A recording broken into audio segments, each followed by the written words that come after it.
ರೀ ಬನ್ನಿ ಹಿರಿಯರ ಆಶೀರ್ವಾದ ತಗೊಳ್ಳೋಣ.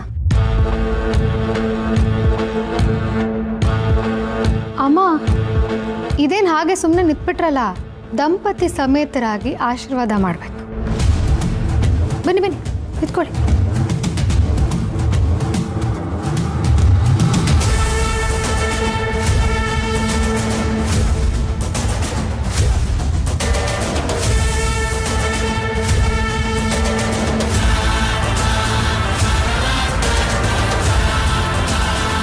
ರಶ್ಮಿ ಬಾರವ, ನೀನು ಆಶೀರ್ವಾದ ತಕ್ಕ. ಒಳ್ಳೇದಾಗ್ಲಮ್ಮ. ಸರಿ ಮಾವ, ಹಂಗಾರೆ ನಾವು ಬರ್ತೀವಿ.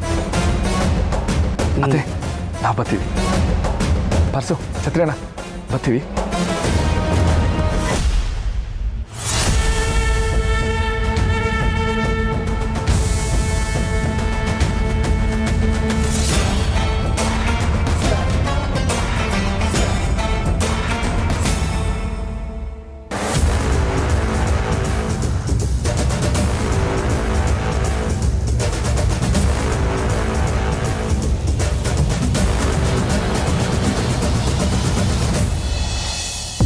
ಬಾವ, ಮುಂದಕ್ಕೆ ಏನು ಮಾಡ್ಬೇಕಂತಿದ್ಯಾ? ಇವ್ರು ಇನ್ನೇನು ಮಾಡ್ತಾರೆ? ಏನಾದರೂ ಮಾಡಿಕೊಟ್ರೆ ಅದನ್ನು ಚೆನ್ನಾಗಿ ಮುಳುಗಿಸಿ ಎಲ್ಲಿಗಾದ್ರೂ ಓಡೋಗಿ ಆಮೇಲೆ ಹಿಂಗೆ ಬಂದು ಸುಮ್ಮನೆ ಕೂತ್ಕೋತಾರೆ. ನೋಡು ಮಾಧು, ನಿನ್ನ ಮುಂದೆನೆ ಹೆಂಗೆಲ್ಲ ಬೈತಾಳೆ. ಇದೆಲ್ಲ ನಾನು ಬೇಕು ಅಂತ ಮಾಡ್ದ, ನನ್ನ ಹಣೆ ಬರ ಕೆಟ್ಟಿತ್ತು ಅಷ್ಟೇ. ಜಯಕ, ನೀನು ಮಾತಿಗೂ ಬೈತಿದ್ರೆ ನೋವಾಗಕ್ಕಿಲ್ವಾ? ಬಾವ ನೀವು ಹೇಳಿ. ಅದು ಅಡುಗೆ ಕೆಲಸ ಬಿಟ್ಟು ನನಗೆ ಬೇರೆ ಕೆಲಸ ಗೊತ್ತಿಲ್ಲ.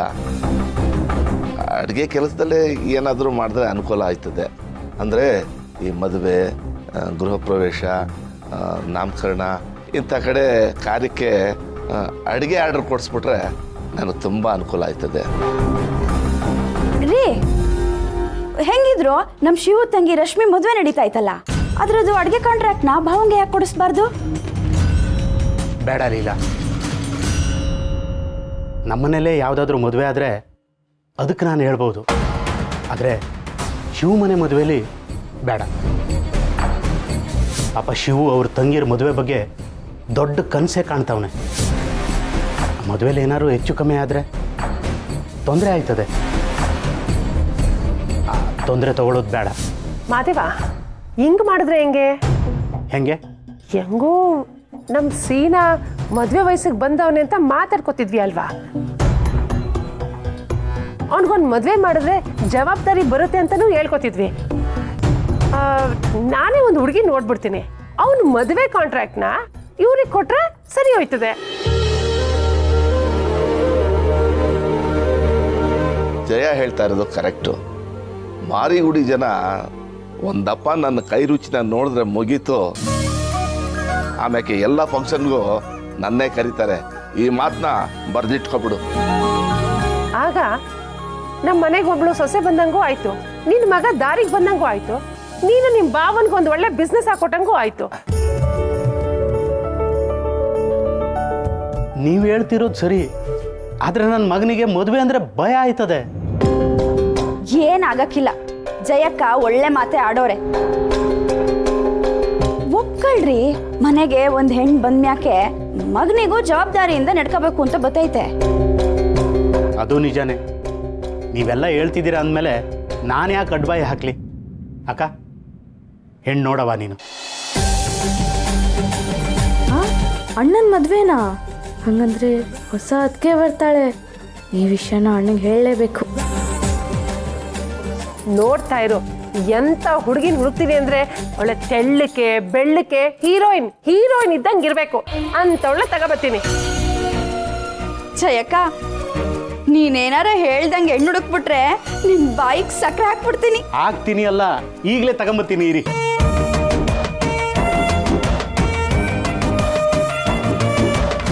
ನೋಡಿದ್ರೇನ್ರಿ, ಅಂತೂ ಇಂತೂ ನಾವು ಎಲ್ಲ ಕಳ್ಕೊಂಡು ಬರ್ಬಾತೆದ್ದು ಇಲ್ಲಿ ಬಂದು ಜಾಂಡ ಊರಿದು ಸಾರ್ಥಕ ಆಯ್ತು ನೋಡಿ. ನನ್ನ ತಮ್ಮ ಚೆನ್ನಾಗಿ ಆಸ್ತಿ ಮಾಡಿ ಮಡ್ಗವನೆ. ಇನ್ನೇನಿದ್ರು ನಾವು ಹೇಳ್ದಂಗೆ ಕೇಳೋ ಹುಡುಗಿನ ತಂದು ಸೀನಂಗೆ ಮದುವೆ ಮಾಡಿಬಿಟ್ರೆ ಅಲ್ಲಿಗೆ ಮುಗೀತು. ಜಯ ಸೀನಾ ಹುಟ್ಟು ದಡ್ಡ ಬಡ್ಡಿ ಮಗ. ಈ ಮನೆಗೆ ಬರೋ ಸೊಸೆ ಮಾತೆ ನಡೆಯಂಗೆ ಮಾಡಿದ್ರೆ ಆಮೇಲೆ ನಿಧಾನಕ್ಕೆ ಅವಳನ್ನ ನಾವು ಕೈ ವಶ ಮಾಡ್ಕೊಳ್ಳೋದು, ನಾವು ಆಡಳಿತ ನಡೆಸೋದು. ತಲೆ ಅಂದರೆ ತಲೆ ಕಣೆ.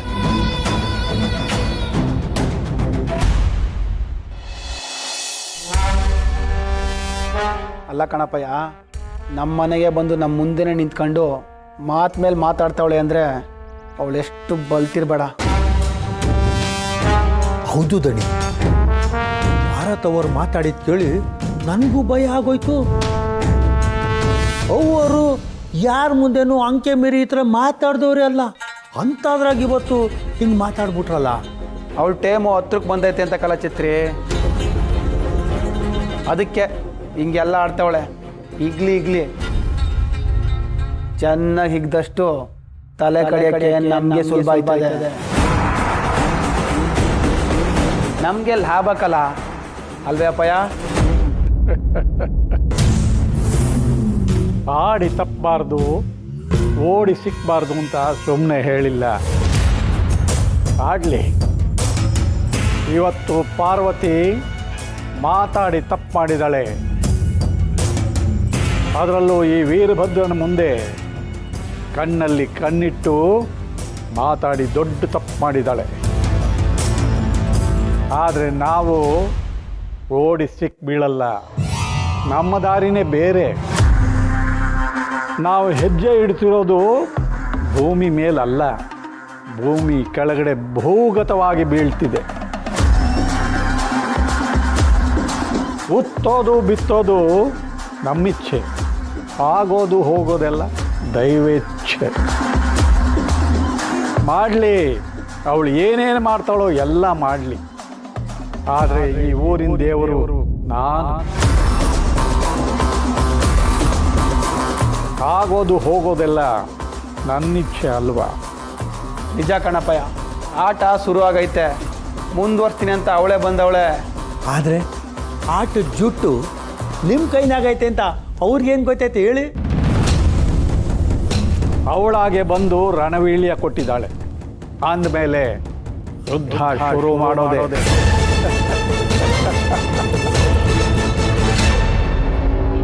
ನೆಲ ಕಚ್ಚಿದ ಮೇಲೆ ಗೊತ್ತಾಗುತ್ತೆ ಅವರು ಎದುರು ಹಾಕ್ಕೊಂಡಿದ್ದು ಎಂಥವ್ರನ್ನ ಅಂತ.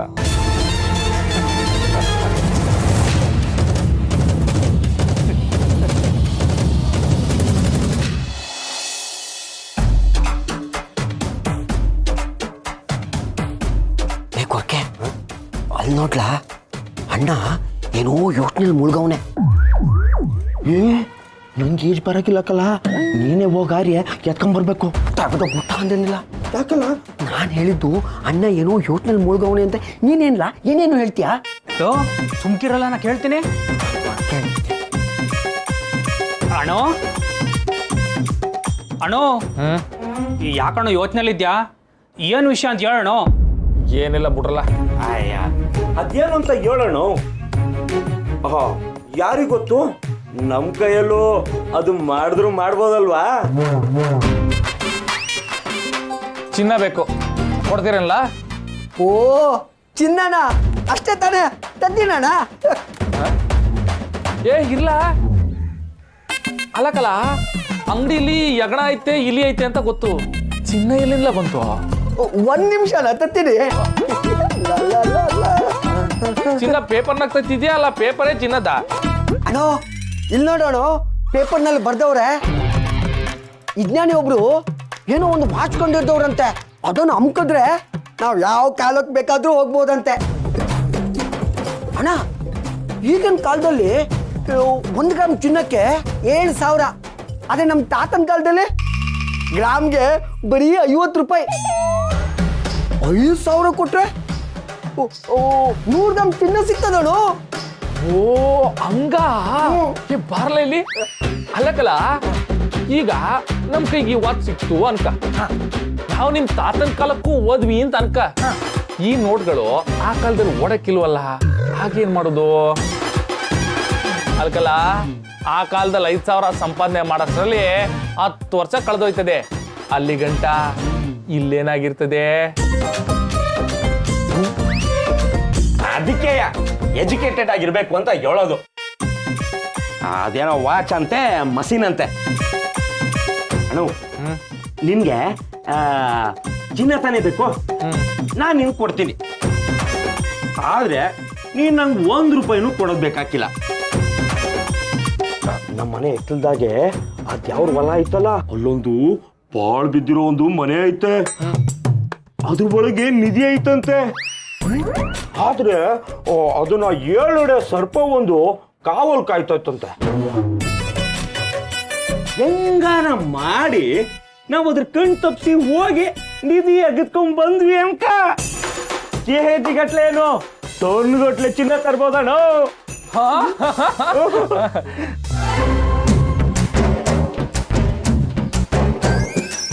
ಲೇ ಗುಡಂಬಿ, ಅಣ್ಣ ತಯಾರಾಗೋನೆ.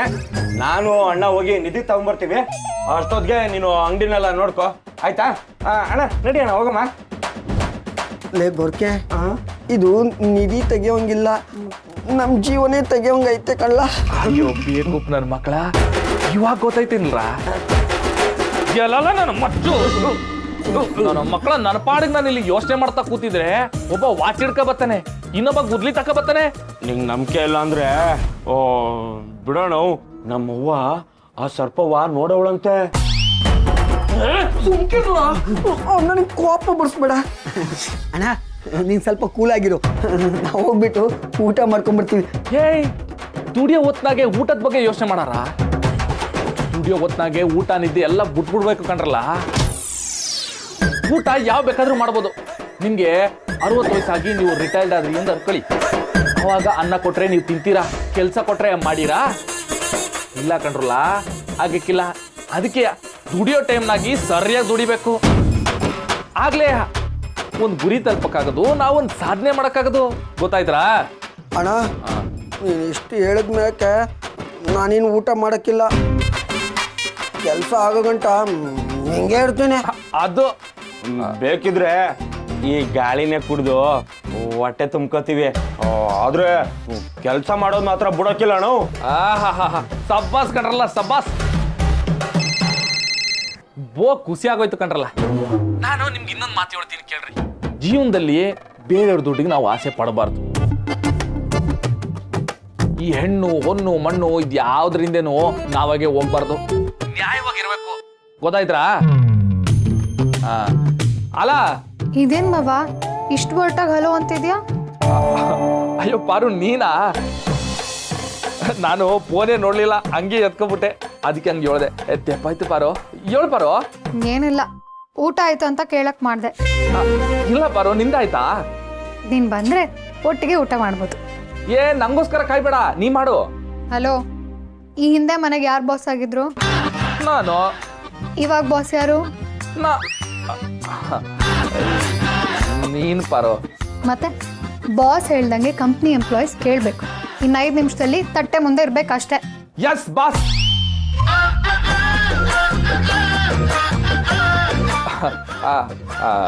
ಸರಿ, ಬರ್ತೀನಿ.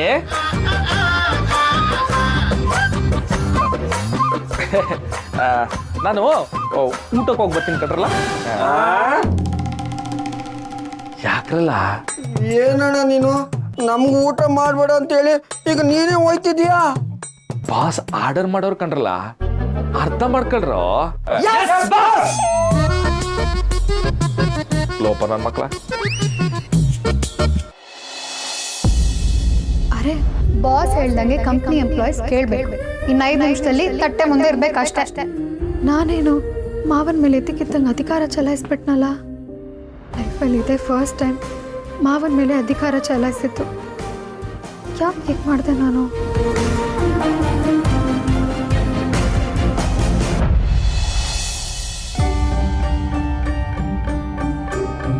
ಮದುವೆ ಅಂದರೆ ಸುಮ್ಮನೆ ಆಗತ್ತಾ ಸುಶೀಲಾ? ಎಷ್ಟು ಖರ್ಚಿರುತ್ತೆ? ಶಿವು ಎಲ್ಲಿಂದ ತರ್ತಾನೆ ದುಡ್ಡನ್ನ? ರತ್ನ ನಿಶ್ಚಿತಾರ್ಥ ಅಂತ ಅಷ್ಟೆಲ್ಲ ಖರ್ಚು ಮಾಡಿ ಮಾಡ್ದ. ಆದರೆ ಅದು ನಿಶ್ಚಿತಾರ್ಥದ ದಿನಾನೇ ಮುರಿದು ಬಿತ್ತು. ಇವತ್ತು ರಶ್ಮಿನ್ ಮದುವೆ, ಅದಾದರೂ ಯಾವುದೇ ತೊಂದರೆ ಇಲ್ಲದೆ ನಡೀಲಿ. ಆದರೆ ಅವ್ನ ಮದುವೆ ಖರ್ಚಿಗೆ ದುಡ್ಡನ್ನು ಎಲ್ಲಿಂದ ವ್ಯವಸ್ಥೆ ಮಾಡ್ತಾನೆ ಅನ್ನೋದೇ ಯೋಚನೆ ಆಗೋಗಿದೆ. ನಾವೇನಾದರೂ ಸಹಾಯ ಮಾಡೋಣ ಅಂದರೆ ವಿಪರೀತ ಸ್ವಾಭಿಮಾನಿ. ಇನ್ನೊಬ್ರು ಹಣ ಮುಟ್ಟೋದಿಲ್ಲ. ಅಕ್ಕ ನಾನೊಂದು ಮಾತು ಹೇಳ್ತೀನಿ, ನೀನು ತಪ್ಪು ತಿಳ್ಕೊಬಾರ್ದು. ಹೇಳು ಸುಶೀಲಾ. ಅಕ್ಕ, ನಾವು ಮದ್ವೆಗೆ ಸಹಾಯ ಮಾಡಬೇಕು ಅಂದ್ಕೊಂಡಿದ್ದೀವಲ್ಲ, ಅದನ್ನ ಪಾರು ಮೂಲಕ ಹೇಳಿ ಮಾಡ್ಸೋಣವಾ? ಹೆಂಡತಿ ಮಾತಾದರೂ ಕೇಳ್ತಾನಲ್ವಾ ಅಕ್ಕ? ಸುಶೀಲಾ, ಅವರಿಬ್ರು ಎಷ್ಟು ವರ್ಷದಿಂದ ನೋಡ್ಕೊಂಡು ಬರ್ತಿದ್ಯಾ. ಶಿವು ಪಾರು ಇಬ್ಬರು ಒಂದೇ ಥರ ಕಣೆ. ಗಂಡ ಎಷ್ಟು ಸ್ವಾಭಿಮಾನಿನೋ ಹೆಂಡ್ತಿನೂ ಅಷ್ಟೇ ಸ್ವಾಭಿಮಾನಿ. ಅವ್ರು ಎಷ್ಟೇ ದುಃಖ ಇದ್ದರೂ ಮನಸ್ಸಲ್ಲೇ ಇಟ್ಕೊಂಡ್ಬಿಡ್ತಾರೆ. ಯಾರ ಹತ್ರನೂ ಹೇಳ್ಕೊಡಲ್ಲ, ಕೈಯೂ ಚಾಚೋದಿಲ್ಲ. ಅಕ್ಕ, ಅವ್ರ ಕಷ್ಟ ನಮ್ಮ ಕೈಯಲ್ಲಂತೂ ನೋಡೋಕ್ಕಾಗಲ್ಲ. ಇವಾಗ ಏನು ಮಾಡೋದು? ನನಗೂ ಅದೇ ಯೋಚನೆ ಆಗೋಗಿದೆ ಕಣೆ. ನನ್ನ ಹತ್ರ ಇರೋ ಒಡವೆನೆಲ್ಲ ಅವ್ರಿಗೆ ಕೊಟ್ಬಿಡೋಣ ಅಂದರೆ ಅವನು ಎಲ್ಲಿ ತಗೊಳ್ಳಲ್ವೋ ಅಂತ ಭಯ. ಅಕ್ಕ, ಅವರಿಬ್ಬರು ನಮ್ಮ ಮಕ್ಕಳು. ನಾವು ಎತ್ತಾಡಿಸಿ ನಮ್ಮ ಕಣ್ಣು ಮುಂದೆ ಬೆಳೆದಿರೋರ ಹತ್ರ ಪರ್ಮಿಷನ್ ಕೇಳಬಾರ್ದು. ಅಧಿಕಾರದಿಂದ ತಗೋ ಅಂತ ಹೇಳಬೇಕಷ್ಟೆ. ನಿಜ ಕಣೆ ಸುಶೀಲಾ, ನೀ ಹೇಳೋದು. ತಗೋಪ್ಪ ಅಂದರೆ ಮುಟ್ಟೋದಿಲ್ಲ, ತಗೋತೀಯೋ ಇಲ್ವೋ ಅಂದರೆ ಅವಾಗ ಒಪ್ಕೋತಾನೆ. ನಮ್ಮ ಮಕ್ಕಳಲ್ವಾ, ಹಕ್ಕಿಂದ ಹೇಳಿದ್ರೆ ತಪ್ಪೇನಿಲ್ಲ. ಅವ್ರು ತಗೊಳ್ಳೋದಿಲ್ಲ ಅಂತ ನಾವು ಸುಮ್ಮನೆ ಬಿಟ್ಬಿಡ್ಬಾರ್ದಲ್ವಾ? ಆಗಲ್ಲ.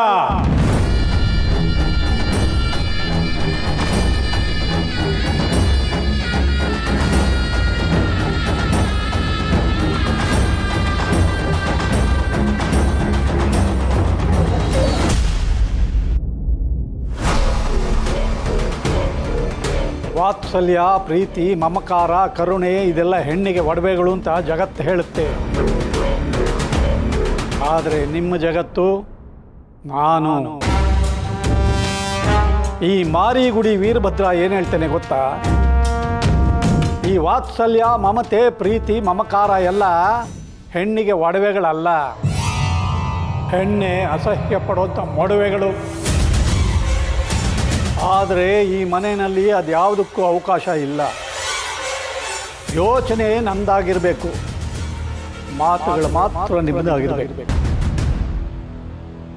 ದೃಷ್ಟಿ ನಂದಾಗಿರಬೇಕು, ಕಣ್ಣುಗಳು ಮಾತ್ರ ನಿಮ್ಮದಾಗಿರಬೇಕು. ನಡೆಯೋ ದಾರಿ ನಂದಾಗಿರಬೇಕು, ಕಾಲುಗಳು ನಿಮ್ಮದಾಗಿರಬೇಕು. ಅಂದರೆ ನೀವಿಬ್ಬರು ಬದುಕಿದ್ರು ಉಸಿರು ಮಾತ್ರ ನಿಮ್ದಾಗಿರಬೇಕು, ಹೆಸರು ನಂದಾಗಿರಬೇಕು. ಆದರೆ ನೀವಿಬ್ರು ಮಾಡ್ತಿರೋದೇನು?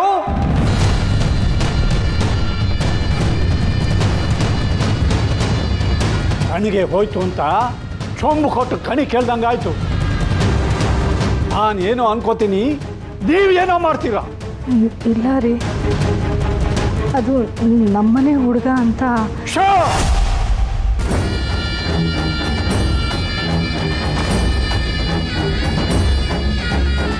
ನಮ್ಮನೆ ಹುಡುಗ ನಮ್ಮನೆ ಹುಡುಗಿ ಅನ್ಕೊಂಡು ಮುಂದೆ ಬರಬಾರ್ದು. ನೀನು ಹೆತ್ತ ಮಗಳು ಪಾರ್ವತಿ, ಅವಳು ಟೊಂಕ ಮುರಿದ್ರು ಬಿಂಕ ಮುರಿಲಿಲ್ಲ. ನನ್ನ ಮುಂದೆ ಬಾಯಿ ಕೊಟ್ಟು ಮಾತಾಡ್ತಾಳಲ್ಲ ಅವಳು, ಇದೆಲ್ಲ ನಿಮಗೆ ಕಾಣ್ತಿಲ್ವಾ? ರೀ, ಅವಳು ಯಾವ ಮಾತು ನಮ್ಮ ಮಾತಲ್ಲ ರೀ. ಇದುವರೆಗೂ ಅವಳ ಹತ್ರ ನಾವು ಯಾವ ವಿಷಯನೂ ಹೇಳ್ಕೊಂಡಿಲ್ಲ. ಆದರೆ ನೀವಿಬ್ರು ಈಗ ಮಾಡ್ತಿರೋದೇನು? ಈ ಮನೆಯಿಂದ ಆ ಮನೆಗೆ ಸಹಾಯನಾ? ಧರ್ಮ ಮಾಡಿದ್ರು ಮರ್ಮ ತಿಳಿಬೇಕು. ಅವ್ರ ಕರ್ಮ ಕಳಿಯೋವರೆಗೂ ಮರ್ಮದಲ್ಲೇ ಇರಬೇಕು.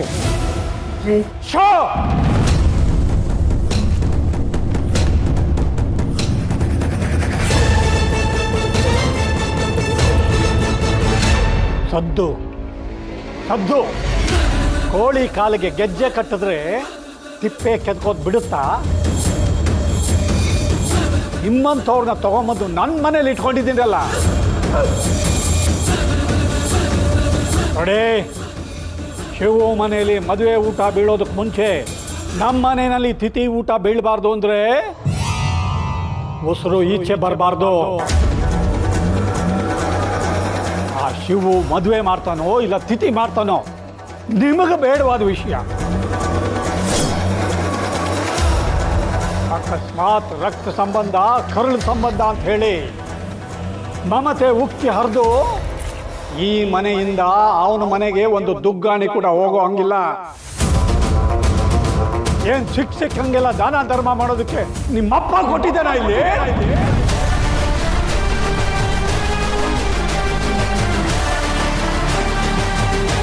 ನಿಮ್ಮಪ್ಪ ಕೊಟ್ಟಿದ್ದಾನ ಇಲ್ಲಿ?